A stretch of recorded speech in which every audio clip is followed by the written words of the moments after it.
राजा विक्रमादित्य का राज्य अपनी शांति और समृद्धि के लिए प्रसिद्ध था। एक दिन एक अजनबी साधु उनके दरबार में आया। उसके हाथ में एक चमचमाता दर्पण था जो किसी साधारण दर्पण की तरह नहीं दिखता था। साधु ने कहा, महाराज, यह जादुई दर्पण है।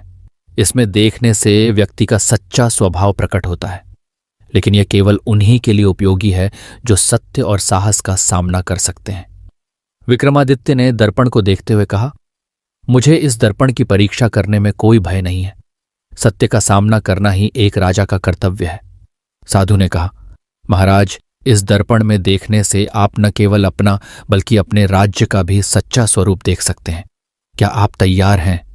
विक्रमादित्य ने सहमति दी। जैसे ही उन्होंने दर्पण में देखा, उन्हें अपने राज्य का दृश्य दिखा। अधिकांश लोग खुशहाल और संतुष्ट थे, लेकिन कुछ इलाकों में गरीबी और असंतोष का दृश्य भी दिखाई दिया। साधु ने पूछा, महाराज, क्या आप इसे स्वीकार करते हैं? विक्रमादित्य ने कहा, हाँ, मैं इसे स्वीकार करता हूं। यह मेरे लिए एक चेतावनी है कि मुझे अपने राज्य के उन हिस्सों पर अधिक ध्यान देना होगा।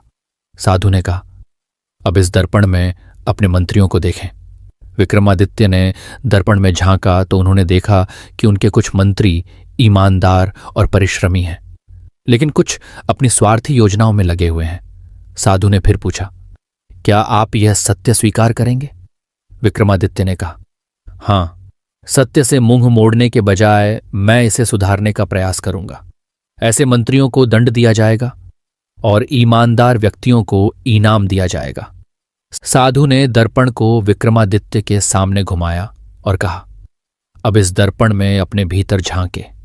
विक्रमादित्य ने जैसे ही देखा, उन्होंने पाया कि वे एक न्यायप्रिय और साहसी राजा हैं, लेकिन कभी कभी उन्हें अपनी शक्ति पर अभिमान हो जाता है। साधु ने पूछा, महाराज, क्या आप अपने इस दोष को स्वीकार करते हैं? विक्रमादित्य ने बिना कोई झिझक के कहा, हाँ, मैं एक साधारण मनुष्य हूं और मुझ में भी कमियां हो सकती हैं, परंतु मेरा धर्म है कि मैं उन्हें सुधारने का प्रयास करूं। इस सत्य के लिए मैं आपका आभारी हूं। साधु ने कहा, महाराज, आपने इस दर्पण के 3 सत्य स्वीकार किए। यही सच्चे नेतृत्व की पहचान है। यह दर्पण अब हमेशा आपके पास रहेगा और आपको समय समय पर सच्चाई का मार्ग दिखाएगा। विक्रमादित्य ने जादुई दर्पण को अपने राजमहल में रखा और समय समय पर उसका उपयोग अपने राज्य और स्वयं को सुधारने के लिए किया।